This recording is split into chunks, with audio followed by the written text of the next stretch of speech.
আপনার সদ্য লেখা আল্লাহর পথে যাত্রা, এটা আল্লাহর পথে যাত্রা বইয়ের মধ্যে আলহামদুলিল্লাহ ওই রকমের কোনো বড় ভুল ত্রুটি নাই।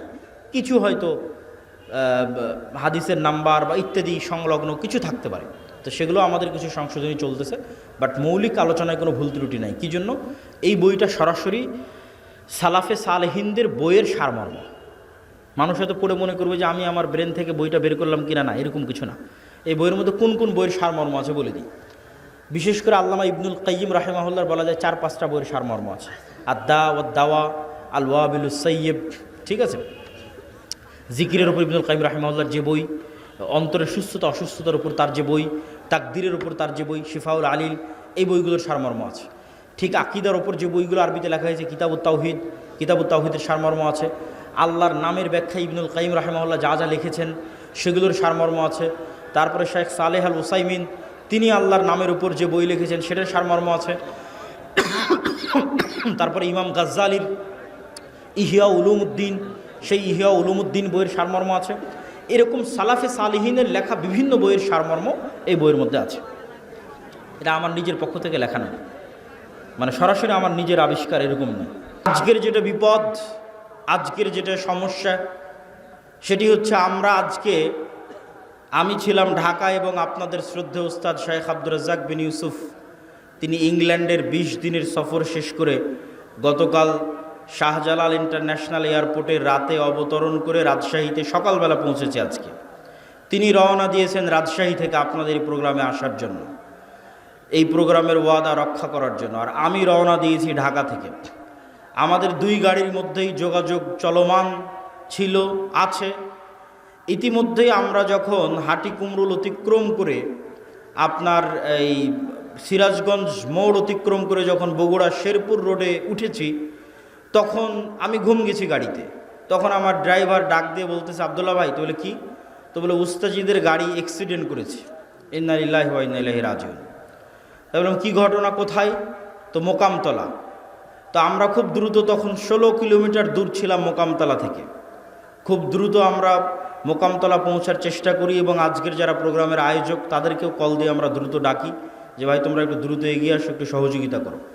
তো ঘটনা হচ্ছে গাড়ি ঠিকঠাকই চলতেছিল, কিন্তু একটা সিএনজি রাস্তা থেকে উঠে দ্রুত, সিএনজি চালকেরই দোষ, দ্রুত রাস্তা থেকে উঠতে গেছে এবং আমাদের গাড়ি 60, 70, 80 যে কিলোমিটার গতিতেই থাক ওই সিএনজির সাথে ধাক্কা খেয়ে সিএনজির 2-1 জন ব্যক্তি, হয়তো আল্লাহ সুবহানাহু ওয়া তাআলা ভালো জানে এখন কী অবস্থা তাদের, তারা বগুড়া জিয়া মেডিকেলে অসুস্থ অবস্থায়, আহত অবস্থায় ভর্তি হয়েছে।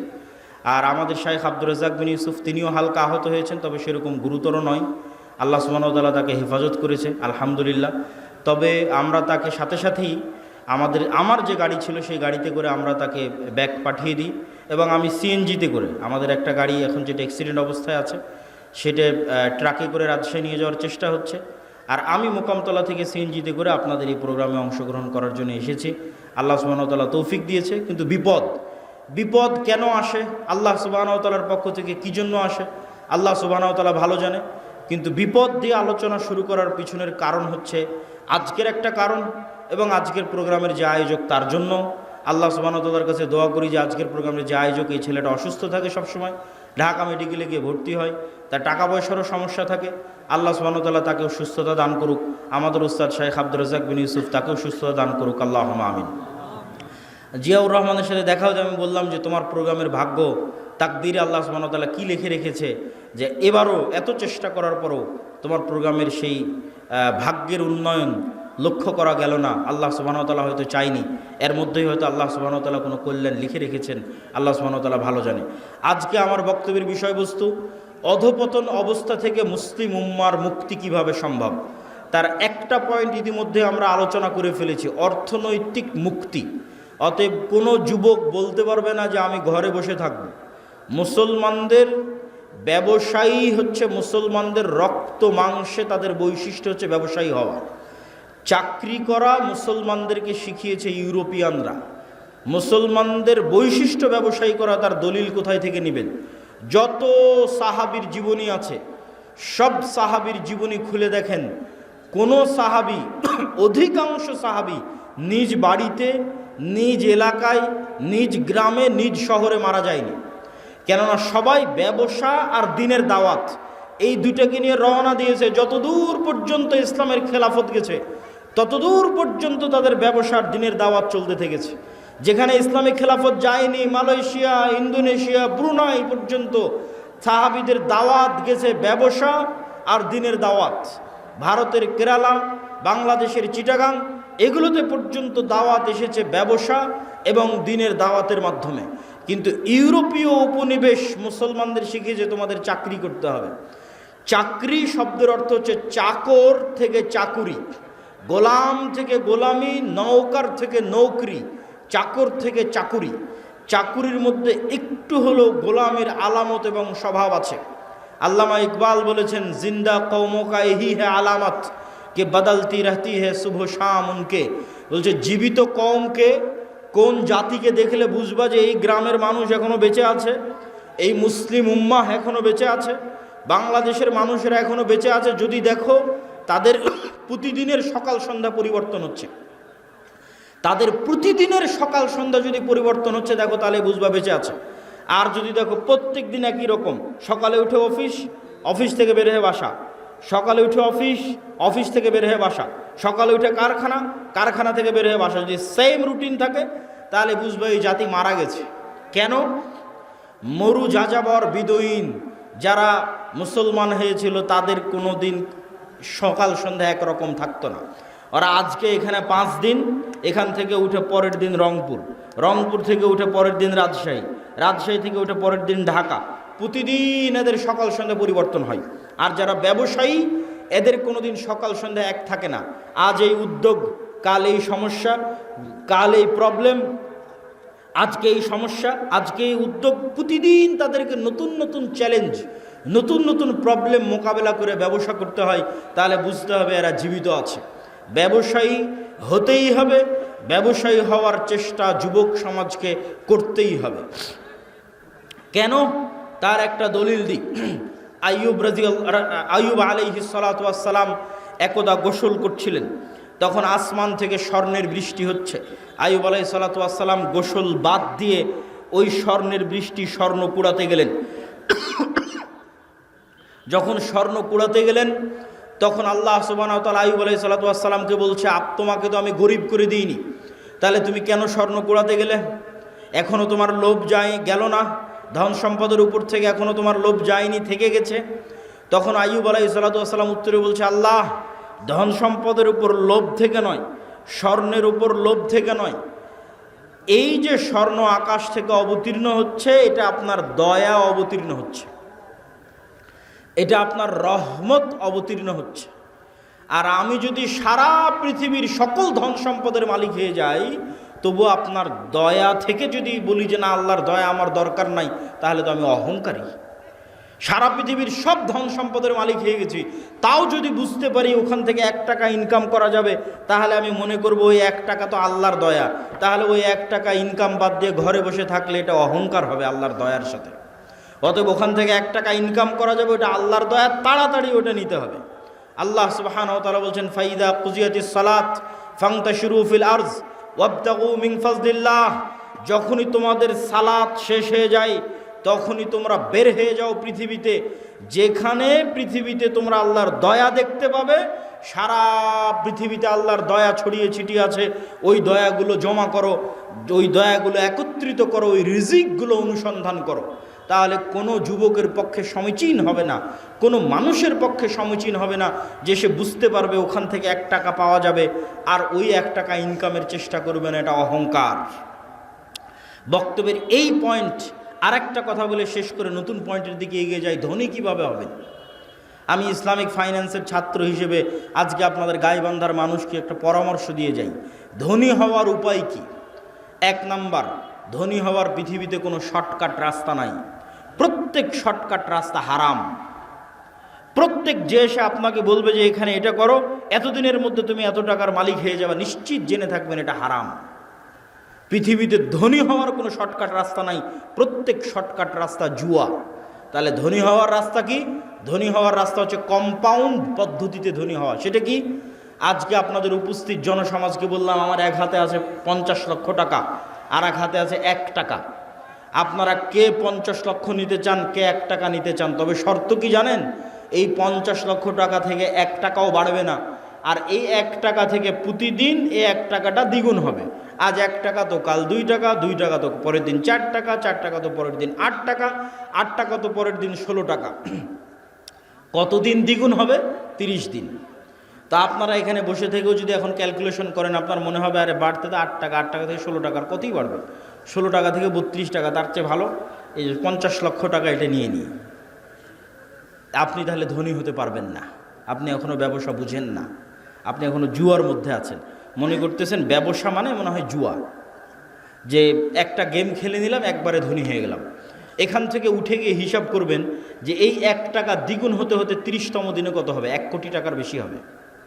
ক্যালকুলেটরে অথবা মোবাইলে বক্তব্যের শেষে হিসাব করবেন যে 1 টাকা থেকে 2 টাকা, 2 টাকা থেকে 4 টাকা, 4 থেকে 8 টাকা, 8 টাকা থেকে 16 টাকা দ্বিগুণ হতে হতে 30তম দিনে কত হয়? 30তম দিনে 1 কোটি টাকার বেশি হয়ে যাবে। তাহলে ধীর স্থিরভাবে টাকা বাড়তে থাকবে। এটা হলো ধনী হওয়ার রাস্তা, ধনী হওয়ার 2 নম্বর রাস্তা। ধরেন আপনাকে 50 লক্ষ টাকা দিয়ে দিলাম, যে যাও তোমাকে 50 লক্ষ টাকা দিয়ে দিচ্ছি। এখন তুমি ধনী হবা কিনা এটা নির্ভর করছে তোমার মেন্টালিটির উপর, মানসিকতার উপর। কে ধনী হবে 50 লক্ষ টাকা নিয়ে, কে ধনী হবে না বুঝেন।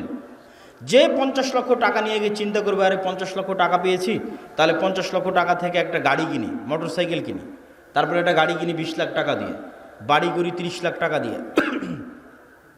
আর কি করা যায়? একটা এসি কিনি, একটা ফ্রিজ কিনি, আর কি একটা টিভি কিনি। এই ব্যক্তি এই 50 লক্ষ টাকা প্রত্যেক ওই জায়গাতে খরচ করেছে যেখান থেকে আরও খরচ বাড়বে। মোটর সাইকেল কিনেছে, মোটর সাইকেলের তেলে খরচ আছে। গাড়ি কিনেছে, এই যে গাড়ি আজকে আমাদের অ্যাক্সিডেন্ট হলো, গাড়িতে খরচ বাড়বে। গাড়ির গাড়ির টায়ার নষ্ট হবে, চাকা নষ্ট হবে, ওটা নতুন করে কিনতে হবে। প্রতিদিন মোবাইল লাগবে, মোবাইল দিতে হবে। ও যে এসি ফ্রিজ কিনেছে, ওখানে কারেন্ট বিল আসবে, বিদ্যুৎ বিল আসবে। মোবাইল কিনেছে, ইন্টারনেট কিনেছে, ওয়াইফাই কিনেছে, ইন্টারনেটের বিল আসবে। তাহলে এই টাকা প্রত্যেক ওই জায়গাতে ব্যবহার করলো যেখান থেকে আরও খরচ বাড়লো। এই জীবনে কোনো দিন ধনী হতে পারবে না। এর ধনী হওয়ার রাস্তা ফুল স্টপ হয়ে গেছে। এই যদি প্রবাস থেকে কোটি টাকা ইনকাম করে নিয়ে আসে তাও ধনী হবে না, গার্মেন্টসে কাজ করে ইনকাম করে তাও ধনী হবে না, আপনারা যদি মাঠে জমিতে কাজ করে টাকা জমা করেন তাও ধনী হবেন না। শেষ ধনী হওয়ার রাস্তা। ধনী কে হবে? 1 টাকা ইনকাম করেছে, 10 টাকা ইনকাম করেছে, ইনকাম করার পর যে চিন্তা করতে পারবে যে আমার গায়ের জামাটা ছিঁড়া আছে, ছিঁড়াই থাক, আমার পায়ের স্যান্ডেলটা ছিঁড়া আছে, ছিঁড়াই থাক, আমার বাড়ি মাটির আছে, মাটিরই থাক। আগে এই 10 টাকা এমন জায়গায় ব্যয় করি যেখান থেকে আর 1 টাকা ইনকাম হবে, যেখান থেকে আর 1 টাকা ইনকাম বের হয়ে আসবে, ওই জায়গাতে আগে ব্যয় করি এই 10 টাকা। এই ব্যক্তি ধনী হয়ে যাবে। সময় লাগবে, 30 বছর সময় লাগবে, কিন্তু ওই যে কম্পাউন্ড ওয়েতে আস্তে আস্তে বাড়তে বাড়তে শেষের দিকে গিয়ে কোটিপতি হয়ে যাবে দ্রুত। শেষে গিয়ে দ্রুত কোটিপতি হবে, শুরুতে অত দ্রুত হবে না, কিন্তু ওর পদ্ধতি ঠিক আছে। আর 10 টাকা ইনকাম করে বলবেন আজকে নতুন জামা লাগবে, 10 টাকা ইনকাম করে বলবে আজকে নতুন স্যান্ডেল লাগবে, আজকে এসি ফ্রিজ লাগবে, জীবনে ধনী হবে না।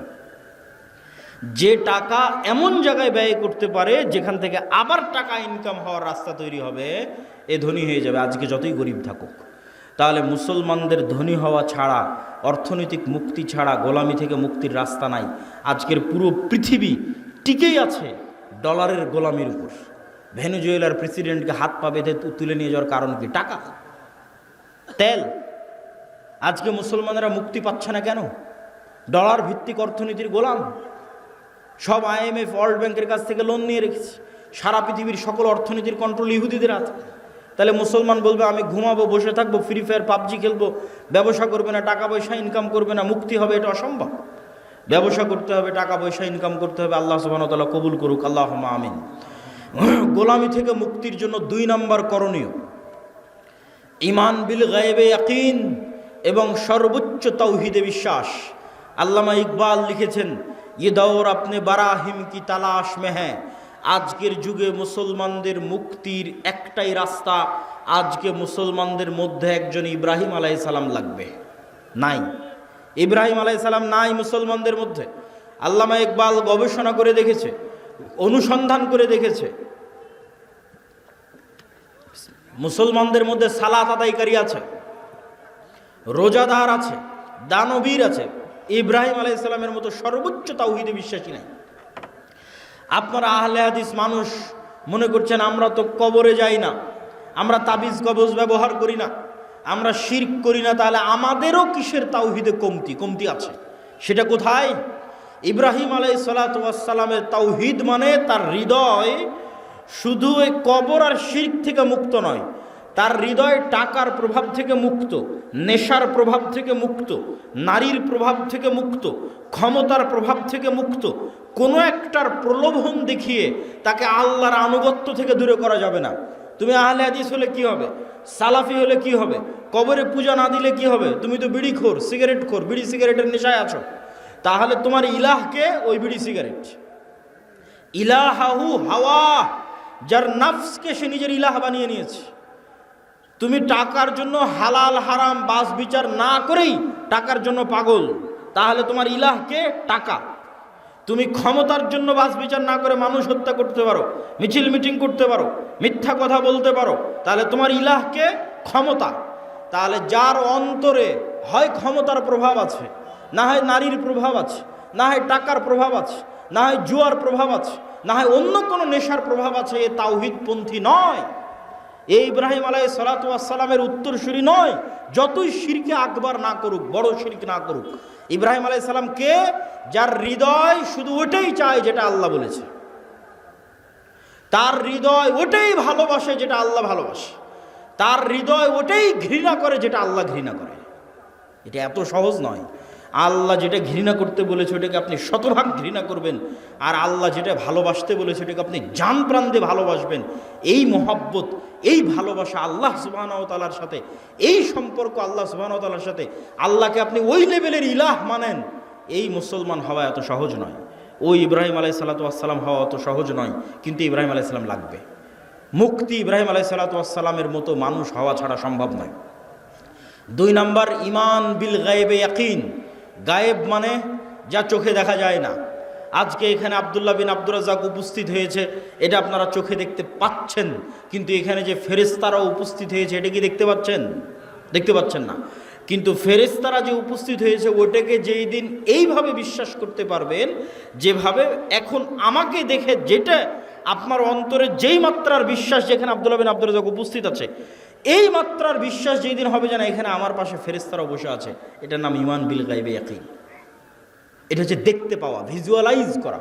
কবরকে আপনি দেখতে পাচ্ছেন, জান্নাতকে আপনি দেখতে পাচ্ছেন, জাহান্নামকে আপনি দেখতে পাচ্ছেন। আপনি কল্পনা করেন, আসহাবুল উখদুদের ঘটনা বলছিল তাওহীদ ভাই, ওমা নাকামু মিনহুম ইল্লা ইউমিনু বিল্লাহিল আজিজিল হামিদ, বলছে যে আগুনের মধ্যে ঢুকে যাচ্ছে। ঘটনা তো ভাই বলেছে, আমি শুধু লজিক বলি। ওদের বাড়ি আছে, ঘর আছে, বাড়ি ঘর রেখে সাক্ষাৎ আগুনের মধ্যে কিভাবে ঢুকে? একটা রাস্তা ছাড়া ওই আগুনের মধ্যে ঢুকার কোনো রাস্তা নাই। আপনি পারবো না। পারবো একটা শর্ত পূরণ করলে। সেটা কি? আসহাবুল উখদুদের ঈমান বিল গায়বে ইয়াকিন এত বেশি ছিল যে ওরা ওই আগুনের মধ্যে জান্নাত দেখতে পাচ্ছিল। ওরা আগুনে ঢুকেনি রে পাগলা, ওরা জান্নাতে ঢুকেছে। আল্লাহু আকবার। আপনি মনে করছেন আগুনে ঢুকেছে, কিন্তু ওরা তো আগুন দেখতেই পায়নি। ওরা ওই আগুনের জান্নাত দেখতে পেয়েছে। আমরা কিসে ঢুকছি? জান্নাতে ঢুকতেছি। জান্নাতকে এরকম ভিজুয়ালাইজ যতক্ষণ না করতে পারে ঢোকা সম্ভব নয়। আর ওরা যখন পেছন মুড়িয়ে নিজের বাড়ি ঘর দেখেছে তখন দেখতে পাচ্ছে, আপনি দেখছেন বাড়িতে এসি আছে, ফ্রিজ আছে, ঘর বাড়ি আছে, ছেলে মেয়ে আছে, কিন্তু ওরা যখন বাড়ির দিকে তাকিয়ে দেখেছে তখন দেখছে আর এখানে তো জাহান্নামের আগুন জ্বলছে। সত্যি দেখতে পাচ্ছে, কাল্পনিক নয়, সত্যি দেখতে পাচ্ছে। আর আমাদের বাড়ি ঘরে তো জাহান্নামের আগুন জ্বলছে, ওরে বাবারে, এখানে ফেরত যাওয়া যাবে না। আর এই এই আগুনের মধ্যে কি দেখতে পাচ্ছে? জান্নাত। আর এখানে তো ঢুকতে হবে। এর নাম হচ্ছে ঈমান বিল গায়বে ইয়াকিন। এই লেভেলের ঈমান যতক্ষণ পর্যন্ত অন্তত বাংলাদেশের 20% মুসলমানের না হয়েছে, ততক্ষণ আপনি বলবেন যে বাংলাদেশে ইসলাম প্রতিষ্ঠা হয়ে যাবে, ইসলামী খেলাফা কায়েম হয়ে যাবে, সম্ভব নয়। আজকে যদি আপনি আমাকে বাংলাদেশের প্রধানমন্ত্রী করে দেন, আজকে ইরানের কি অবস্থা দেখেন। আমি বাংলাদেশের ক্ষমতায় গিয়ে যদি বলি বাংলাদেশ শতভাগ ইসলামিক আইন বাস্তবায়ন করে দিলাম, কালকে ভারত এবং আমেরিকা মিলে অর্থনৈতিক বয়কট দিবে বাংলাদেশকে, যেমন ইরানকে দিয়ে রেখেছে। তাহলে ইরানের মানুষ মিছিল করতেছে কেন? আপনিও মিছিল করবেন কেন? অর্থনৈতিক বয়কট দেওয়ার পর ডলার আসবে না, গার্মেন্টস বন্ধ হয়ে যাবে। তাহলে গাইবান্ধার মানুষ খাবে কি? গাইবান্ধার মানুষ এখন যেই জীবনযাত্রায় অভ্যস্ত, এই মানের জীবনযাত্রা থাকবে না। বিদ্যুৎ আছে, বিদ্যুৎ থাকবে না, অল্প থাকবে, যাবে আসবে। যে কয়েকজনের বাড়িতে এসি চলছে আর এসি চালাতে পারবে না, যে কয়েকজন ফ্রিজ আছে ওরা চালাতে পারবে না, তাহলে জীবনযাত্রার মান কমে যাবে। যখনই জীবনযাত্রার মান কমে যাবে তখন বলবে রাখো তোমার ইসলাম, আগের যেটা সেকুলার দেশ ছিল ওটাই ভালো ছিল। কখন বলবে না রাখো তোমার ইসলাম? যখন ওই আসহাবুল উখদুদের মতো ঈমান হবে, দেখতে পাবে আর এটা তো জান্নাত, এটা তো জাহান্নাম, এটা যেদিন দেখতে পাবে। এই লেভেলের ঈমান ছাড়া আপনি বাংলাদেশের সবচেয়ে পরহেজগার মানুষকে যদি রাষ্ট্র ক্ষমতায় বসিয়ে দেন, ও রাষ্ট্রে ইসলাম প্রতিষ্ঠা করতে পারবে না। বাংলাদেশের মানুষ ওকে টেনে নামাবে যে তুই ক্ষমতায় থাকলে আমরা খেতে পাই না, টেনে নামাবে। কিন্তু যখন মনে করবে যে আমি খেতে পাচ্ছি না, এটাই কোরআনের ওই আয়াত, আম হাসিবতুম আন তাদখুলুল জান্নাহ ওয়ালাম্মা ইয়াতিকুম মাসালুল লাযীনা খালাউ মিন ক্বাবলিকুম মাসাতহুমুল বাসা ওয়াদ দাররা ওয়া যুলজিলু হাত্তা ইয়াকুলার রাসূলু ওয়াল লাযীনা আমানু মাআহু মাতা নাসরুল্লাহ। দুনিয়ার মানুষ, জান্নাত কি তোমাদের নানির বাড়ি? জান্নাত কি তোমাদের মামার বাড়ি? আল্লাহ বলছেন আম হাসিবতুম আন তাদখুলুল জান্নাহ, মনে করে নিলার জান্নাতে চলে গেলা, অথচ তোমাদের অতীতে যারা চলে গেছে তারা যে পরিমাণ কষ্ট সহ্য করেছে, তারা যে পরিমাণ আল্লাহর পরীক্ষার মুখোমুখি হয়েছে, সেই পরিমাণ পরীক্ষা দুঃখ কষ্ট তোমরা কিছুই ভোগ করনি, আর বলছো জান্নাতে চলে যাব? সম্ভব নয়। সম্মানিত উপস্থিতি, ঈমান বিল গায়বে ইয়াকিন। গায়েব মানে না দেখা জিনিসকে দেখতে পাওয়া। চোখ বন্ধ করলে আপনি দেখতে পাচ্ছেন যে কবরে কি হয়, জান্নাতে কি হয়, এটা দেখাও সহজ। দু একটা সহজ বুদ্ধি বলে দিই কেমনে দেখতে পাবেন। আল্লাহ প্রত্যেক স্তরে পরের স্তরের আলামত দিয়ে রেখেছে। আমরা এখন দুনিয়ার স্তরে আছি, এর পরের স্তর কবরের স্তর। তো প্রত্যেক দিন দুনিয়াতে আমরা কবর দেখতে পাই, আল্লাহ দেখার ব্যবস্থা করে দিয়েছে। সেটা হচ্ছে ঘুম। আপনি যখন ঘুমাতে যান তখন দোয়া পড়েন, আল্লাহুম্মা বিইসমিকা আমুতু ওয়া আহইয়া। আল্লাহ তোমার নামে ঘুমাতে যাচ্ছি, জি না, যদি হতো আল্লাহ তোমার নামে ঘুমাতে যাচ্ছে তাহলে আরবি হতো আল্লাহুম্মা বিইসমিকা আনামু ওয়া আইকাজ। তাওহীদ ভাই আছে, বুঝতে পারতেছে, আরও যারা আরবি বুঝবে তারা বুঝতে পারবে। তাহলে তখন দোয়ার অর্থ কি হবে? যে আল্লাহ তোমার নামে ঘুমাতে যাচ্ছি, তোমার নামে ঘুম থেকে উঠব। কিন্তু আল্লাহ দোয়া বানিয়েছে আল্লাহুম্মা বিইসমিকা আমুতু, আল্লাহ তোমার নামে মরতে যাচ্ছি, ওয়া আহইয়া তোমার নামে মরা থেকে জীবিত হব। এবার সকালবেলা কি দোয়া শিখিয়েছে? আলহামদুলিল্লাহ ইল্লাযী আহইয়ানা বা'দামা আমাতানা। কি আশ্চর্য! বলে আল্লাহ মরে গেছিলাম রাতের বেলা, মরা থেকে এখন জীবিত হলাম। বা'দামা আমাতানা, মৃত্যুর পর। আল্লাহ রাতে মৃত্যু সংগঠিত হয়ে গেছিল, মৃত্যুর পর সকালবেলা তুমি জীবিত করে দিয়েছো। এটা হলো দোয়া। তাহলে প্রত্যেক দিন আমরা কবরে যাচ্ছি, প্রতি রাতে যখনই ঘুমাই তখনই কবরে যাই। ওটাই বারজাখির জীবন। বারজাখির জীবন ওই রকমই, কাছাকাছি। সেটা স্বাদ আল্লাহ সুবহানাহু ওয়া তাআলা দেন।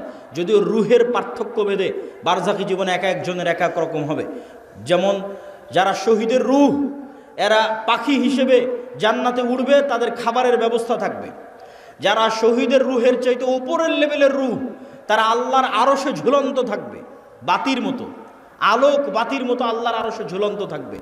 যারা তাদের চেয়েতেও টপ লেভেলের রূহ, নবীদের রূহ, তো নবীরা আরো টপ লেভেলের লাইভ জীবনযাপন করবে বারজাখে। লাইভ মুসা আলাইহিস সালামের সাথে সাক্ষাৎ হচ্ছে, মসজিদে আকসায় নামাজ পড়তেছে মুহাম্মদ সাল্লাল্লাহু আলাইহি ওয়াসাল্লামের পিছনে, ইব্রাহিম আলাইহিস সালামের সাথে সাক্ষাৎ হচ্ছে। সবাই তো মরে গেছে, সবাই তো বারজাখি জীবনে আছে, কিন্তু নবীদের রূহ আরো আপার কোয়ালিটি, ওদের বারজাখি জীবনের ধরন আরো ভিন্ন, আরেকটু লাইভ। আর সাধারণ মুসলমানের রূহ ইল্লিয়িনে থাকবে যদি মুমিন হয়, আর কাফের, মুশরিক, ফাসিক, মুনাফিক হলে সিজ্জিনে থাকবে। এবার যখন চলে গেছে ইল্লিয়িনে, যখন চলে গেছে বারজাখি জীবনে, ওখান থেকে এবার জাহান্নাম দেখা যাবে প্রতিদিন, ওখান থেকে এবার জান্নাত দেখা যাবে প্রতিদিন। যেমন দুনিয়াতে প্রতিদিন কবর দেখা যাচ্ছে, প্রতিদিন ঘুমাচ্ছি, প্রতিদিন কবরে যাচ্ছি। এবার যখন কবরে চলে যাব, মানে চিরন্তন ঘুমে চলে যাব, তখন প্রতিদিন জান্নাত দেখব, জাহান্নাম দেখব। যে জাহান্নামের অধিকারী সে জাহান্নাম দেখবে, যে জান্নাতের অধিকারী ওই জান্নাত দেখবে। এবার কিয়ামত হওয়ার পর তখন সেখানে বাস্তবে প্রবেশ করবে। সম্মানিত উপস্থিতি, বারজাখি জীবন।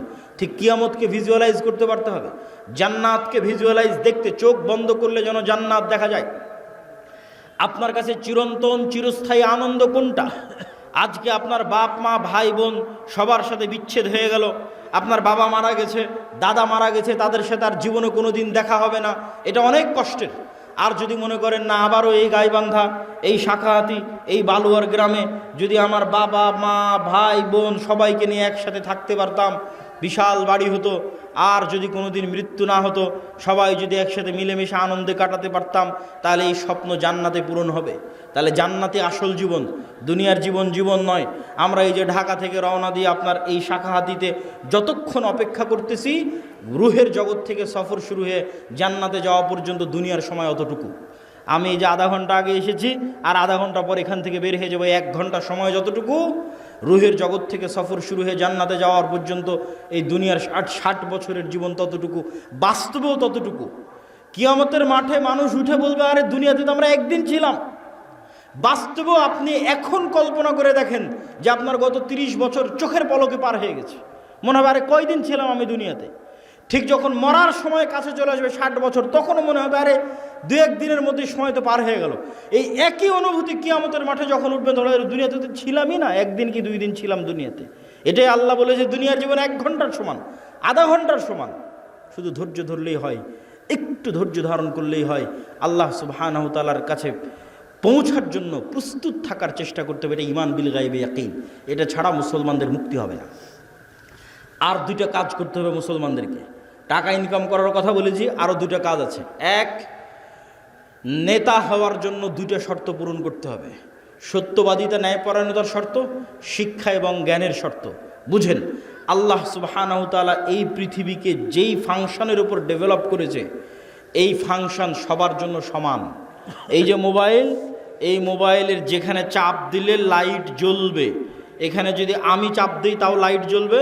এখানে ডোম, চামার, ম্যাথর, মুচি, হিন্দু, বৌদ্ধ, খ্রিস্টান সে চাপ দেয় তাও লাইট জ্বলবে। কেননা ওটা ওইভাবেই ফাংশন করা আছে। তো আল্লাহ এই পৃথিবীকে কিছু সিস্টেমের উপর ডেভেলপ করেছে।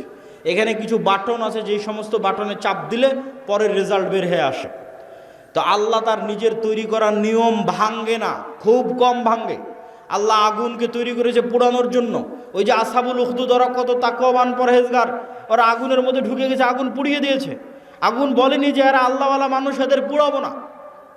আল্লাহ তরবারিকে তৈরি করেছে কাটার জন্য। আল্লাহর নবী চাচা হামজা পর্যন্ত কেটে গেছে তরবারিতে।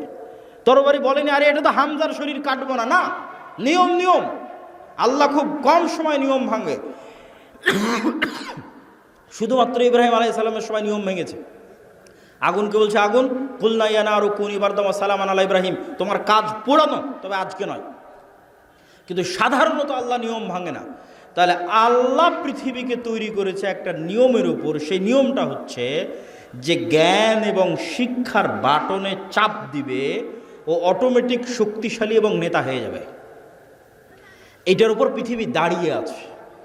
পৃথিবীর ফাংশনের মধ্যে একটা ফাংশন, যে জ্ঞান এবং শিক্ষা অর্জন করবে ও অটোমেটিক শক্তিশালী হবে, নেতা হবে। এখন ইহুদি, খ্রিস্টান, ইউরোপ, আমেরিকা, ইসরায়েল, তাদের ছেলেমেয়েরা জ্ঞান এবং শিক্ষা অর্জন করবে। আর গাইবান্ধা, মহিমাগঞ্জ, গোবিন্দগঞ্জের যুবকেরা যদি free fire, PUBG, Facebook, IPL, BPL, জুয়া, অনলাইন বেটিং, নেশা, বিড়ি, সিগারেট, গাঁজা এগুলো নিয়ে ব্যস্ত থাকে, তাহলে আল্লাহ বলবেন না যে এই ইহুদি খ্রিস্টানেরা তোরা যতই জ্ঞান অর্জন কর, তোদেরকে নেতা বানাবো না। আমার গাইবান্ধা, গোবিন্দগঞ্জে একটা মদখোর, জুয়াখোর বান্দা আছে, ওকে নেতা বানাবো। কথা কি আমার বোঝা যায়? আল্লাহ সুবহানাহু ওয়া তাআলা তার নিয়ম ভাঙবেন না। অতএব তুমি যদি মনে করো আমাকে নেতা হতে হবে, তাহলে ওই বাটনে চাপ দিতেই হবে যেই বাটন নেতা হওয়ার জন্য আল্লাহ পৃথিবীতে দিয়ে রেখেছে, সেটা হচ্ছে জ্ঞান এবং শিক্ষা। জ্ঞান অর্জন করতে হবে, পড়তে হবে। আদম আলাইহিস সালাম সবচেয়ে জ্ঞানী, আল্লাহ সুবহানাহু ওয়া তাআলা সবচেয়ে জ্ঞানী।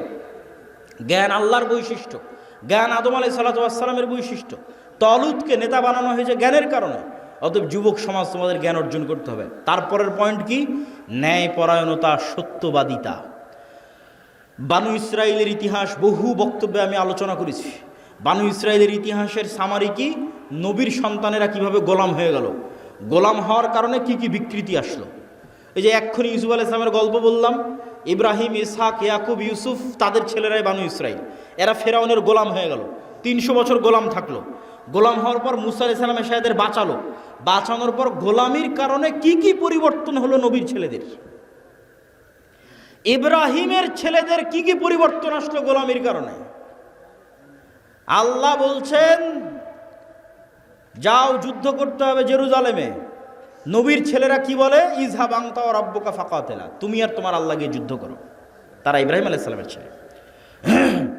আল্লাহ বলছেন এটা তাওরাত, ঈমান আনো। নবীর ছেলেরা কি বলছে? লান নুমিনা লাকা হাত্তা নারাল্লাহ জাহরাতান, যতক্ষণ তোমার আল্লাহকে স্বচক্ষে না দেখছো ততক্ষণ ঈমান আনবো না। আরে তুই তো এখনই দেখলি যে ফেরাউন ডুবে মরল, আর কি দেখা লাগবে? এখনই ওর চোখের সামনে ফেরাউন ডুবে মরেছে। ফেরাউন ওদের উপর জুলুম করতো, সমুদ্রে ফেড়ে রাস্তা তৈরি হয়ে গেছে, এরা এখন এসে বলে যে আল্লাহকে না দেখলে ঈমান আনবো না। তাহলে কেমনে নবীর ছেলেদের স্বভাব এরকম হয়ে গেল? আল্লাহ বললেন আসমান থেকে খাবার আসবে, মান্না এবং সালোয়া। মান্না সালোয়া কি? মাশরুম। যেই মাশরুমের 1 কেজির দাম 4 থেকে 5 লক্ষ টাকা আজকের বাজারে। আর বিশেষ এক প্রকার কোয়েল পাখির মতো ছোট সুস্বাদু পাখির গোস্ত জান্নাত থেকে আসতো। তারা বলল লান নাসবিরা আলা তুআমিন ওয়াহিদ, এই এক খাবার প্রত্যেক দিন ভালো লাগে না মুসা, তোমার আল্লাহকে বলো এই মরুভূমির বালুর মধ্যে পেঁয়াজ রসুন বের করে দিতে, ডাল চাউল বের করে দিতে মরুভূমির বালুর মধ্যে। আল্লাহ বললেন মরুভূমির বালুতে হবে না, জেরুজালেম ফিলিস্তিন আছে, যুদ্ধ করে বিজয় করো। এদের যখন যুদ্ধ করে বিজয় করলো না, এদের উপর গজব আসলো 40 বছরের। শুধু নবীর ছেলেদের অবস্থা দেখেন, গোলামির কারণে কীরকম হয়ে গেছে তাদের অবস্থা। 40 বছর পাগলের মতো ঘোরার পর ইউসা বিন নুনের হাতে তওবা ইস্তেগফার করে এরা যুদ্ধ করেছে, লম্বা ঘটনা। আল্লাহ সূর্য থামিয়ে দিয়ে বিজয় দিয়েছে। এবার আল্লাহ বলছে শোনো, তোমাদের বিজয় দিলাম, তোমরা জেরুজালেমে প্রবেশ করার সময় মুখে বলবা হিত্তাতুন নাগফির লাকুম, আর মাথা দিবা সামনে, নিচু করবা, সিজদা অবস্থায় যাবা। হিত্তাতুন হিব্রু ভাষা, মানে আল্লাহ মাফ করে দাও, আস্তাগফিরুল্লাহ।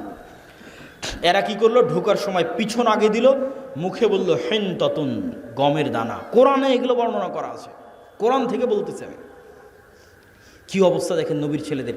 এই ধোকাবাজি, এই 2 নম্বরই কোথায় শিখলো? ফেরাউনের গোলামি করতে গিয়ে ধোকাবাজি 2 নম্বরই শিখেছে।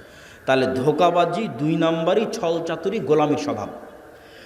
স্বাধীন আত্মমর্যাদা সম্পন্ন মানুষ 2 নম্বরই রাস্তা জানে না। স্বাধীন আত্মমর্যাদা সম্পন্ন মানুষ মিথ্যা জানে না। স্বাধীন আত্মমর্যাদা সম্পন্ন মানুষ দুর্নীতি জানে না। আব্দুল মুত্তালেব কাফের মুশরিক, আবু তালেব কাফের মুশরিক। ইতিহাস খুঁজে দেন যে আব্দুল মুত্তালেব দুর্নীতিগ্রস্ত।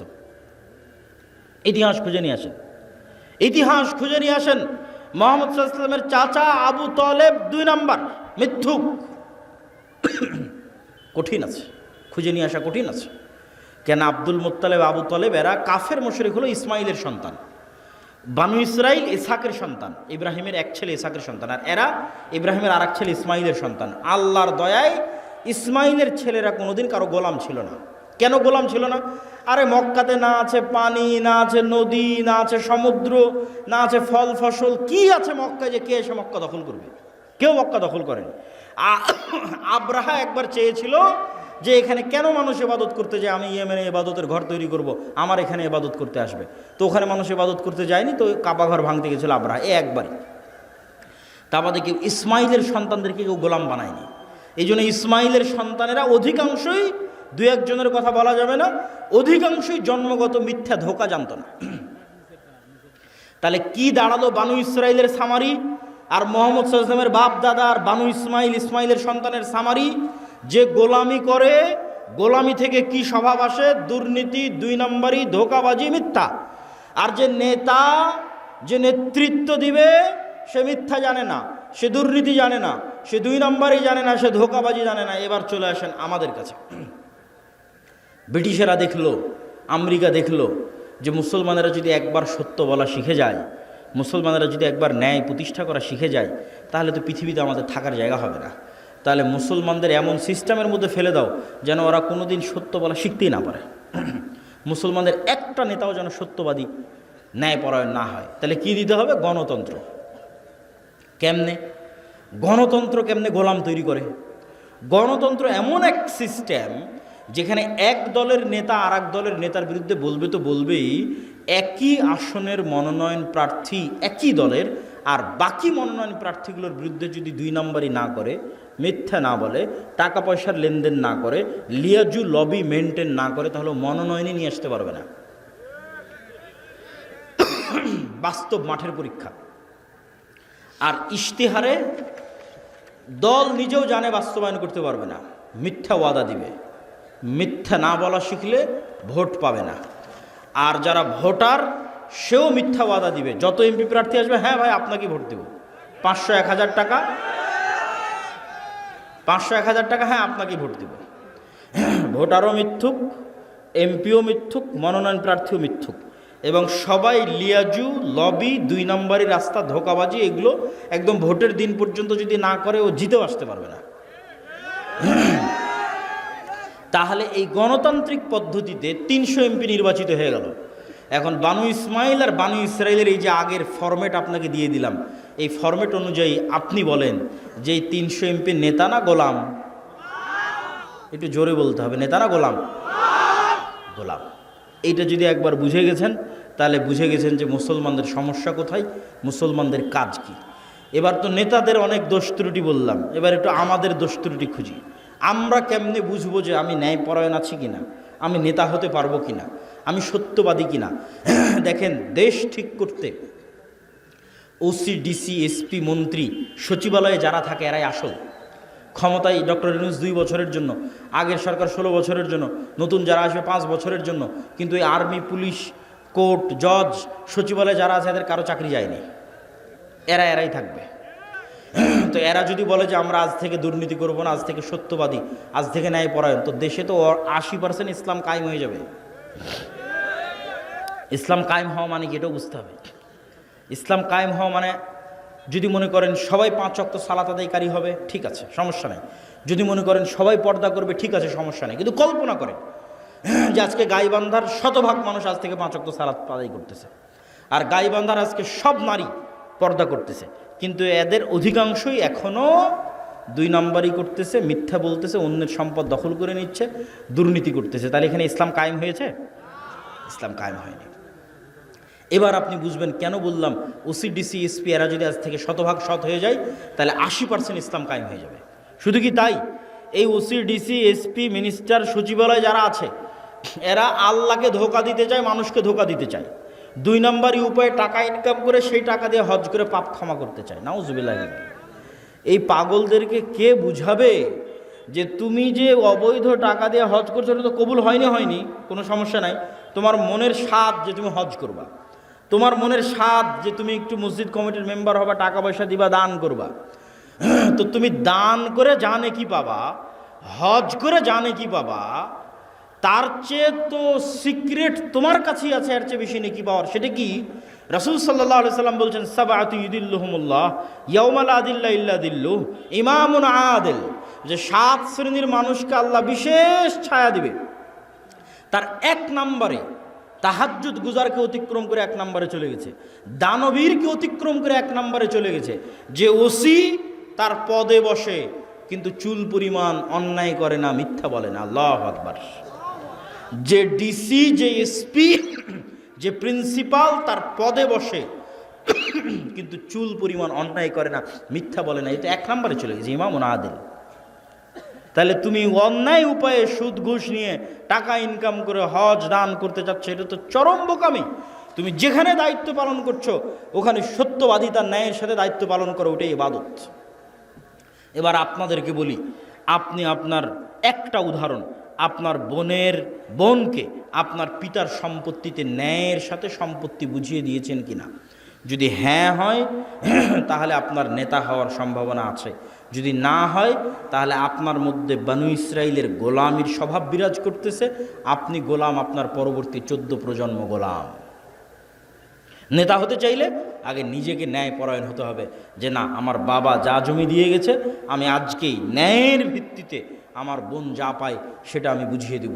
আমি কি আমার স্ত্রীর সাথে ন্যায় করি, আমি কি আমার বাপ মায়ের সাথে ন্যায় করি, আমি কি আমার ছেলে মেয়ের সাথে ন্যায় করি।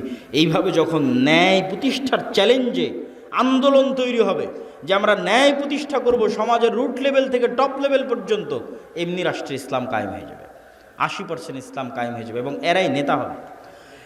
এখান থেকে নেতৃত্বের শুরু হবে। ওসমান হাদি, যাকে গুলি করে হত্যা করা হয়েছে, সে নির্বাচিত কোনো এমপিও নয়, সে বড় কোনো দলের নেতাও নয়, তার কোনো লাখ লাখ কর্মী বাহিনীও নাই, তাহলে তাকে গুলি করে হত্যা করা হলো কেন? এইটার ক্ষমতা, এটা দেখে আপনি বুঝবেন যে সত্যবাদিতার ন্যায়পরায়ণতার ক্ষমতা কি। সত্যবাদিতা এবং ন্যায়পরায়ণতা থাকলে মানুষ যে আসল নেতা হয়, মানুষ যে প্রকৃত নেতা হয়, তার প্রমাণ হচ্ছে ওসমান হাদি। এই রকম যুবক লাগবে। আজকের বক্তব্যে যতগুলো পয়েন্ট তুলে ধরেছি, একটা একটা করে পয়েন্ট আপনারা মিলান। 1 নাম্বার, যার ইমান বিল গায়বে ইয়াকিন আছে, 2 নাম্বার যার শতভাগ তাওহীদ আছে, 3 নাম্বার যে টাকা পয়সায় গরিব ফকির নয়, ব্যবসায়ী, 4 নাম্বার যে জ্ঞানে ভালো জ্ঞান, উচ্চ ডিগ্রি জ্ঞান অর্জন করে এসেছে, 5 নাম্বার যে সত্যবাদী ন্যায়পরায়ণ, জ্ঞানকে বিক্রি করে না, টাকাকে অন্যায় উপায়ে লাগায় না। এই রকম যদি 500 যুবকও তৈরি হয়, তাহলে এই 500 যুবকই বিপ্লব তৈরি করে ফেলতে পারবে, শুধু বাংলাদেশে নয়, সারা পৃথিবীতে, ইনশাআল্লাহ। বলেন ইনশাআল্লাহ। তবে হ্যাঁ, এই রকম যুবকদের উপর বিপদ নেমে আসবে, যেমন আসহাবে কাহাফের উপর বিপদ নেমে এসেছিল। বাঁচার রাস্তা, তার জন্য 2টে সিক্রেট থিওরি বলে আজকের বক্তব্য শেষ করব। 2টে আল্লাহর সাহায্য পাওয়ার মাধ্যম। আল্লাহর সাহায্য ছাড়া বিজয় হয়নি, হবে না, হয়নি, হবে না। আল্লাহর সাহায্য লাগবে।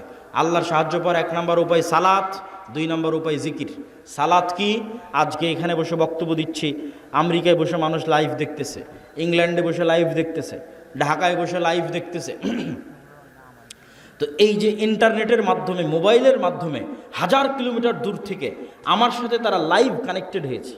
অনলাইন কোর্সে জুম অ্যাপের মধ্যে, গুগল মিটের মধ্যে পাসওয়ার্ড দিয়ে যখন 1000 কিলোমিটার দূরে থাকা ছাত্র 1000 কিলোমিটার দূরে থাকা শিক্ষকের সাথে কানেক্টেড হয় লাইভে এবং ক্লাস নেয়, মুখোমুখি হয়। সালাত এমন এক প্রযুক্তি যা 7 আসমানে থাকা, আরশে থাকা, রব্বুল আলামিনের সাথে জমিনে থাকা আল্লাহর সৃষ্টি মানুষের মধ্যে লাইভ কানেক্টেড করে দেয় সালাত। আল্লাহু আকবার। আমি আল্লাহর নবীর হাদিস আপনাদের সহজবোধ্য করে অনুবাদ করলাম। হাদিস আল্লাহর নবীর, যে বান্দা যখন সালাতে দাঁড়ায় তখন আল্লাহ সুবহানাহু ওয়া তাআলা বান্দার মুখোমুখি হয়ে যায়। বান্দার চোখ যখন সিজদার দিকে থাকে, কলব যখন কানেক্টেড থাকে, তখন বান্দার সাথে আল্লাহ সুবহানাহু ওয়া তাআলা মুখোমুখি। এই সালাত আমার এবং আপনার বাঁচার রাস্তা। সালাত ছাড়া বাঁচার রাস্তা নেই। সালাত নাই, আল্লাহর গন্তির মধ্যে নাই, আল্লাহর কাউন্টের মধ্যে নাই, আল্লাহর খাতার মধ্যে নাই, আল্লাহর গণনার মধ্যে নাই। কে আপনি? আল্লাহ সুবহানাহু ওয়া তাআলা আপনাকে চেনে না। আপনি কিসের তাকবীর দেন, কিসের মিছিল মিটিং করেন, কিসের ভোট দেন, আল্লাহ সুবহানাহু ওয়া তাআলার গণনার মধ্যে আপনি নাই। তখনই গন্তির মধ্যে ঢুকবেন যখন আপনি 5 ওয়াক্ত সালাতে উপস্থিত হবেন। 5 ওয়াক্ত সালাত ছাড়া মুসলমানের বাঁচার কোনো রাস্তা নাই। সকল বিপদে আপদে মুসলমানের আসমানি মদদের দরকার, আসমানি সহযোগিতার দরকার। এই জন্য সূর্যগ্রহণে সালাত, চন্দ্রগ্রহণে সালাত, বৃষ্টি নাই সালাত, যে কোনো বিপদ আপদে সালাত। কেন? এটা একটা টেকনোলজি, এটা একটা প্রযুক্তি যা দিয়ে জমিনে থেকে 7 আসমানে থাকা রব্বুল আলামিনের সাথে লাইভ কানেক্টেড হওয়া যায়। সম্মানিত বুঝি 2 নম্বর জিকির। জিকির কেন পাওয়ারফুল এটা বলে আজকের বক্তব্য শেষ করে দেব। উঠিয়েন না, খুব গুরুত্বপূর্ণ, সব শেষ পয়েন্ট কিন্তু সবচেয়ে গুরুত্বপূর্ণ। জিকির কেন পাওয়ারফুল? সাউন্ড এবং শব্দ পাওয়ারফুল, এইটা আমরা বুঝি না। আজকের আধুনিক সভ্যতা টিকে আছে ইন্টারনেটের উপর। এই ইন্টারনেট টিকে আছে কিসের উপর? আলোর মধ্যে দিয়ে ডাটা ট্রান্সফার হয়, এটার উপর। আমি কথা বলতেছি, এটা আলোর মধ্যে দিয়ে মোবাইল হয়ে, নেটওয়ার্ক হয়ে, টাওয়ার হয়ে চলে যাচ্ছে আমেরিকাতে। আলোর মধ্যে দিয়ে, আলোর মধ্যে দিয়ে আমার ভিডিও চলে যাচ্ছে, আলোর মধ্যে ডাটা ট্রান্সফার হয়। এটার উপর আজকের সভ্যতা দাঁড়িয়ে আছে। আর পৃথিবীর সবচেয়ে উন্নত প্রযুক্তির সভ্যতা হচ্ছে শব্দভিত্তিক, আওয়াজ ভিত্তিক, যেটার জ্ঞান আজকের বিজ্ঞানীদের নাই। কিছু জ্ঞান সুলাইমান আলাইহিস সালামের ছিল। সেটা কি? আজকে এখানে যদি কোনো চাইনিজ বসে থাকে, ও শুধু আমার আওয়াজই শুনতে পাবে। আওয়াজ কি বলছে? আওয়াজ, শব্দ। এখানে যদি এখন একটা চাইনিজ বসে বক্তব্য দেয়, তাহলে আপনি খেলে আওয়াজ শুনতে পাবেন, কিছু বুঝতে পারবেন না। তাহলে আমি আলটিমেটলি একটা আওয়াজ উচ্চারণ করতেছি, যেটা আপনি বুঝেন, কিন্তু আরেকজনের কাছে এটা শুধুই আওয়াজ, আর কিছু না। তাহলে ওই পাখি, ওই গরু, ওই ছাগল, এই পিঁপড়া অবশ্যই আওয়াজের একটা ফরম্যাট আছে, যে ফরম্যাট উচ্চারণ করলেও বুঝবে। আওয়াজের একটা ফরম্যাট আমি এখন উচ্চারণ করছি, আপনি বুঝতেছেন। আর একটা ফরম্যাট কি? মাই নেম ইজ আব্দুল্লাহ, এটা আরেকটা ফরম্যাট আওয়াজের। আর একটা ফরম্যাট কি? আনা আব্দুল্লাহ, এটা আরেকটা ফরম্যাট। শুধু আওয়াজ, ফরম্যাট চেঞ্জ হচ্ছে, আরবি, বাংলা, ইংরেজি, এইরকমই একটা ফরম্যাট চেঞ্জ হবে। তাহলে পিঁপড়া যে উঠতে হাঁটতেছে, ওই যে মশা বসে আছে, ও বুঝবে যেটা কি আওয়াজ দিল রে। মশা তুমি উড়ো তো, ও বুঝতে পারবে, উড়ে চলে যাবে। ওই আওয়াজটা আমি জানি না, এই আওয়াজটা সুলাইমান আলাইহিস সালাম জানতেন, আল্লাহ দিয়েছিলেন। তাহলে আওয়াজ সবচেয়ে টপ লেভেলের প্রযুক্তি, যার উপর দিয়ে প্রযুক্তি হয় না। একটা উদাহরণ বলি। সুলাইমান আলাইহিস সালাম বললেন, রানী বিলকিসের সিংহাসনকে নিয়ে আসতে হবে। ইফরিত নামক জিন বলল, আমি নিয়ে আসবো, আপনি এখানে বসে আছেন, বসা থেকে উঠার পূর্বে নিয়ে আসবো। সুলাইমান আলাইহিস সালামের পছন্দ হয়নি। আল্লাযী ইনদাহু ইলমুম মিনাল কিতাব, সে বলল, আরেকজন বলল, চোখের পলক পড়ার পূর্বে নিয়ে আসবো। তো ওর বর্ণনা দিতে গিয়ে আল্লাহ কোরআনে বলছে, যার কাছে কিতাবের জ্ঞান আছে, সে বলল, সে মানুষ কি জিন আল্লাহ ভালো জানে। আল্লাহ বলছেন যার কাছে কিতাবের জ্ঞান আছে সে বলল চোখের পলক পড়ার পূর্বে সিংহাসন আপনার সামনে উপস্থিত হবে। তাহলে ইফরিত নামক জিন গায়ের জোরে সিংহাসন নিয়ে আসতে চেয়েছে। আর যে বলল যার কাছে কিতাবের জ্ঞান আছে এখন জ্ঞানের জোরে সিংহাসন নিয়ে আসবে, এ আবার কি জ্ঞান? কোরআনের ধারা বিবরণী তাই বলছে, জ্ঞানের জোরে। অনেক মুফাসসির লিখেছেন যে তার কাছে লাউহে মাহফুজের বিশেষ জিকির সাউন্ড, আল্লাহর বিশেষ জিকিরের জ্ঞান তার ছিল, যে জিকির উচ্চারণের মাধ্যমে চোখের পলকে রানী বিলকিসের সিংহাসন সুলাইমান আলাইহিস সালাতু ওয়াস সালামের দরবারে উপস্থিত হয়ে গেছে। জিকির যে পাওয়ারফুল, শব্দ যে পাওয়ারফুল, তার আরও 3টে উদাহরণ দেন। আল্লাহ আসমান জমিন সব কিছু ধ্বংস করে কিয়ামত কায়েম করবে ইসরাফিলের বাঁশির আওয়াজে, শব্দ দিয়ে। শব্দ সব চূর্ণ বিচূর্ণ হয়ে যাবে, সব মানুষ মরে গেছে, ফেরেশতা মরে গেছে, সব শেষ। এবার নতুন করে সবাইকে জীবিত করা হবে। তখনও ইসরাফিলকে তৈরি করে ইসরাফিলের বাঁশির আওয়াজ দিয়ে সবকে কবর থেকে উঠানো হবে, আওয়াজ, সাউন্ড। 3 নম্বর দলিল, যেটিতে বক্তব্য শেষ করে দেবো, আল্লাহ সুবহানাহু ওয়া তাআলা বলছেন ইউসাব্বিহু লিল্লাহি মা ফিস সামাওয়াতি ওয়া মা ফিল আরজ।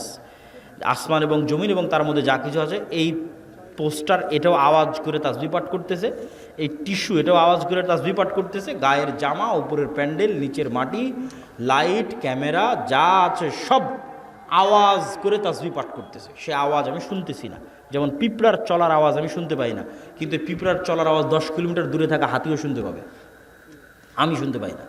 তাহলে এই সবগুলো থেকে তাসবিহ বের হচ্ছে। শুধু কি এটাই না, রাসূল সাল্লাল্লাহু আলাইহি সাল্লাম বলছেন এরা শুধু তাসবিহ বলতেছে না, এরা তাসবিহ বুঝে। কিভাবে?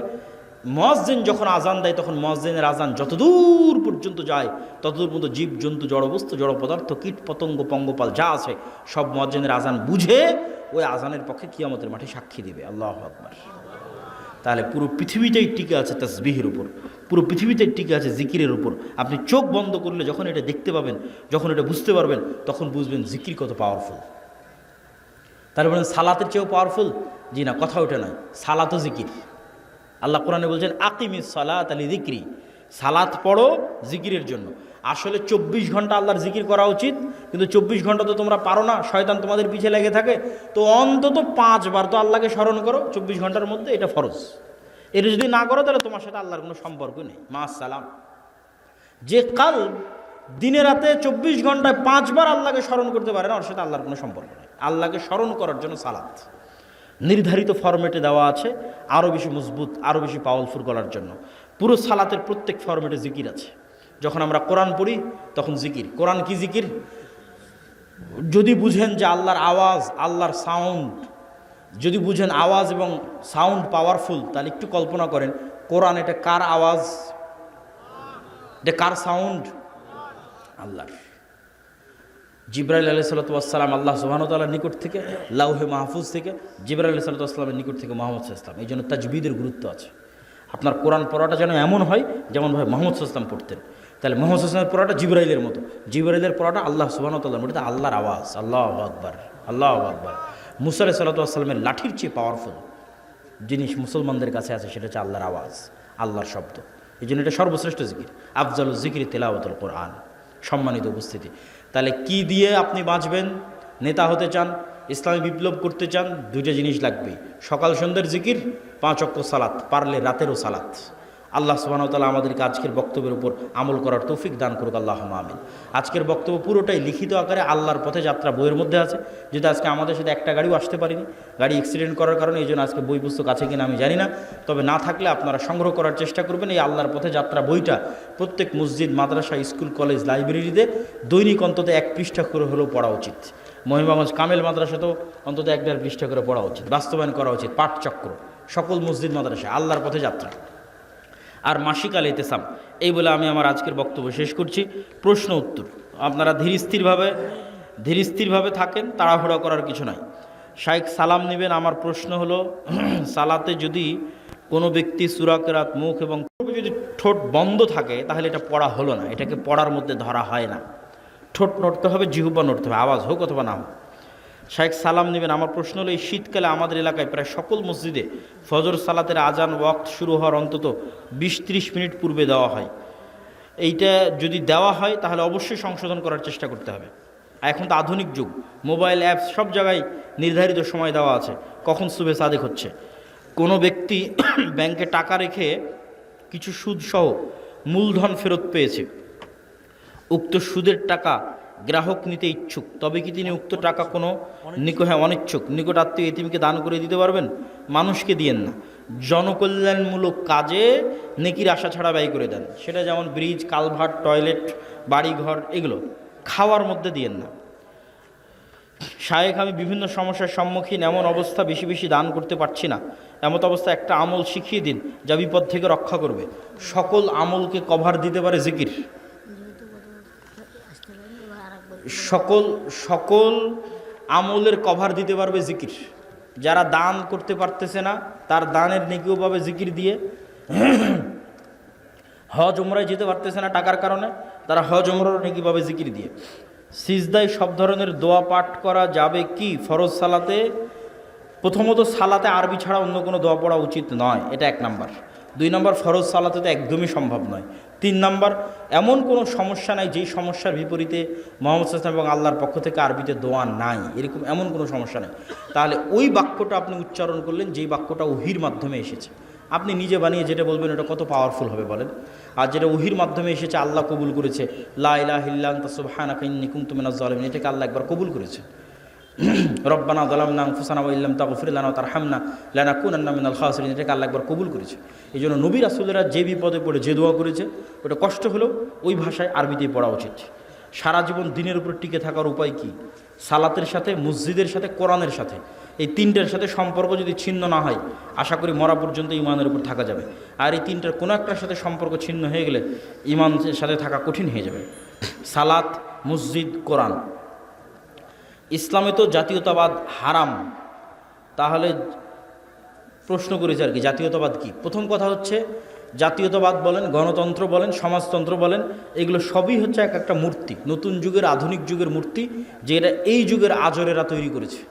এই যুগের, নতুন যুগের আজরদের তৈরি করা এই মূর্তি যতক্ষণ না ভাঙ্গা হচ্ছে ততক্ষণ পর্যন্ত মুসলমানদের বিজয় সম্ভব নয়। কিন্তু কিভাবে ভাঙবে তার ব্যবস্থা আল্লাহ সুবহানাহু ওয়া তাআলা করে রেখেছেন। সময়ের সাথে ভাঙবে, আমাদেরকে আমাদের ঈমান ধরে রাখতে হবে। ওমর রাদিয়াল্লাহু তাআলা আনহুকে দেখে শয়তান পালাতেন, সে তো মানুষ ছিল, তো তার ভিতরে কি বিশেষত্ব ছিল যে তাকে দেখে শয়তান পালাতো? দেখেন, শয়তানের অস্তিত্ব আছে, জিনের অস্তিত্ব আছে, তারা আমাদের দেখতে পায়। আপনাকে উদাহরণ দেয়, একটা বন্দি ঘরের মধ্যে যদি একটা পাখি বা একটা মুরগি ছেড়ে দেন, ওই পাখিটা জানালা খুঁজে পাবে না, ফুকার খুঁজে পাবে না যে কোন দিক দিয়ে বের হবে, শুধু বাড়ি খাবে। কিন্তু আপনি ঠিকই দেখতে পাচ্ছেন আর এই দিক দিয়ে ফাঁকা আছে, যায় না কেন? তাহলে ওই পাখির দেখা আর আপনার দেখা সমান নয়। কুকুর আপনাকে আপনার মতো করে দেখে না, কুকুর আপনার গন্ধর সঙ্গে আপনাকে চেনে, এভাবে দেখে না আপনি যেভাবে আমাকে দেখছেন, যে কত ফিট লম্বা, কতটুকু দাড়ি আছে, সাদা না কালো, এইভাবে দেখে না। আমার গায়ে কালো জামা আছে না সাদা, এইভাবে চিনে না কুকুর আমাদেরকে, কুকুর গন্ধে চিনে। তাহলে এক একজনের এক একটা সীমাবদ্ধতা আছে। আমরা জিন আর ফেরেশতাকে দেখতে পাচ্ছি না, কিন্তু ওরা ঠিকই আমাদের দেখতে পাচ্ছে, এখানেই আছে কিন্তু আমাদের দেখতে পাচ্ছে। তাহলে জিন এবং ফেরেশতারা আছে। আর জিন এবং ফেরেশতার সাথে মানুষের সম্পর্ক তৈরি হওয়া, মানুষের সাথে সম্পর্ক নষ্ট হওয়া, এগুলো বাস্তব। এটা নূরের সাথে যখন কালবের সম্পর্ক বেশি হয়, ফেরেশতার সাথে যখন কালবের সম্পর্ক বেশি হয়, তখন ওখানে শয়তানের অস্তিত্ব থাকে না। সালাম দিয়ে ঢুকলেন, শয়তান থাকবে না। বিসমিল্লাহ বলে খাবেন, শয়তান থাকবে না। পবিত্র থাকবেন, শয়তান থাকবে না। কোরআন তেলাওয়াত করবেন, শয়তান থাকবে না। তাহলে এগুলোতে আপনি কাকে অ্যাক্সেস দিচ্ছেন? ফেরেশতাকে, নূরকে। এগুলো নাই, উল্টাটা ঘটতেছে। সালাম দিয়ে ঢোকে না, কোরআন পড়ে না, নামাজ পড়ে না, পবিত্র থাকে না, সালাত আদায় করে না, তার উপর আবার বাড়িতে ছবি আছে, মূর্তি আছে, বাড়িতে কুকুর আছে। তাহলে ওখানে কি আছে? শয়তান আছে। তাহলে ওমর রাদিয়াল্লাহু তাআলা আনহুর কালবের নূর এতটা পাওয়ারফুল ছিল এবং তার সাহস এতটা, এবং আল্লাহ সুবহানাহু ওয়া তাআলার পক্ষ থেকে বিশেষ মর্যাদা তার জন্য, যে তাকে দেখে শয়তান পালিয়ে যেত। আমি একজন জার্নালিস্ট, আমার প্রশ্ন হলো, প্রতিবেশী বলতে যে বাড়ির পাশে বাস করে সে, না যে তার পছন্দের মসজিদের সাথে সম্পৃক্ত সেখানকার মুসল্লিরা সবাই প্রতিবেশী? আপনার সদ্য লেখা আল্লাহর পথে যাত্রা, এটা আল্লাহর পথে যাত্রা বইয়ের মধ্যে আলহামদুলিল্লাহ ওই রকমের কোনো বড় ভুল ত্রুটি নাই। কিছু হয়তো হাদিসের নাম্বার বা ইত্যাদি সংলগ্ন কিছু থাকতে পারে, তো সেগুলো আমাদের কিছু সংশোধনী চলতেছে, বাট মৌলিক আলোচনায় কোনো ভুল ত্রুটি নাই। কী জন্য? এই বইটা সরাসরি সালাফে সালেহিনদের বইয়ের সারমর্ম। মানুষ হয়তো পড়ে মনে করবে যে আমি আমার ব্রেন থেকে বইটা বের করলাম কিনা, না, এরকম কিছু না। এই বইয়ের মধ্যে কোন কোন বইয়ের সারমর্ম আছে বলে দিই। বিশেষ করে আল্লামা ইবনুল কাইয়িম রাহিমাহুল্লাহর বলা যায় 4-5টা বইয়ের সারমর্ম আছে। আদা ও দাওয়া আল ওয়াবিলুস সাইয়্যিব, ঠিক আছে। জিকিরের উপর ইবনুল কাইয়িম রাহিমাহুল্লাহর যে বই, অন্তরের সুস্থতা অসুস্থতার উপর তার যে বই, তাকদীরের উপর তার যে বই শিফাউল আলিল, এই বইগুলোর সারমর্ম আছে। ঠিক আকীদার ওপর যে বইগুলো আরবিতে লেখা হয়েছে কিতাবুত তাওহীদ, কিতাবুত তাওহীদের সারমর্ম আছে। আল্লাহর নামের ব্যাখ্যা ইবনুল কাইয়িম রাহিমাহুল্লাহ যা যা লিখেছেন সেগুলোর সারমর্ম আছে। তারপরে শেখ সালেহ আল উসাইমিন তিনি আল্লাহর নামের উপর যে বই লিখেছেন সেটার সারমর্ম আছে। তারপরে ইমাম গাজ্জালির ইহিয়া উলুমউদ্দিন, সেই ইহিয়া উলুমউদ্দিন বইয়ের সারমর্ম আছে। এরকম সালাফে সালিহিনের লেখা বিভিন্ন বইয়ের সারমর্ম এই বইয়ের মধ্যে আছে। এটা আমার নিজের পক্ষ থেকে লেখা নয়, মানে সরাসরি আমার নিজের আবিষ্কার এরকম নয়। মুসলিম কি অন্য ধর্মের লোককে বিয়ে করতে পারবে যদি আহলে কিতাব হয় এবং মুশরিক না হয়? আজকের যুগের আহলে কিতাবেরা বেশিরভাগই মুশরিক। এই জন্য আজকের যুগের আহলে কিতাবদের সাথে বিবাহকে সকল আলেম ওলামার মতে জায়েজ নয়, বেশিরভাগ মুশরিক হওয়ার কারণে। তবে কোনো আহলে কিতাব যদি পাওয়া যায় সে আহলে কিতাব মুশরিক নয়, তাহলে বিবাহ করা যেতে পারে। আর মুসলমানদের সাথে তো যাবেই, বাকি মুশরিকদের সাথে কোনো মতেই যাবে না। আমি যদি কোরআন ও সহিহ হাদিস মেনে চলি তাহলে আমি নিজেকে মুসলিম বলতে পারি না। আহলুল হাদিস না বললে কি সমস্যা আছে? যদি সমস্যা না থাকে তাহলে আপনারা আহলুল হাদিস পরিচয় দেন কেন? এটা আসলে সমস্যা না সমস্যার বিষয় নয়। বাতিল ফেরকা যদি তৈরি না হতো এই নামগুলো জীবনও আসতো না। শিয়ারা তৈরি হওয়ার কারণে, খারেজিরা তৈরি হওয়ার কারণে সাহাবীরা আহলুস সুন্নাহ নামটা ব্যবহার করতেন। আর সাহাবীদের মধ্যে আগে থেকে মুহাজির আনসার এই নামগুলো প্রচলিত ছিল। তারই ধারাবাহিকতায় আরও অনেক নাম পরবর্তীতে এসেছে, তার মধ্যে আহলুল হাদিসও একটি নাম। রাসূল সাল্লাল্লাহু আলাইহি ওয়াসাল্লাম নবুয়তের আগেই তো ওনার বুক চিরে শয়তানের অংশ বের করা হয়, বুকে ঈমান ও হিকমা দেওয়া হয়। নবুয়তের পর হালিমার পশু ফসলে বরকত দেওয়া হয়।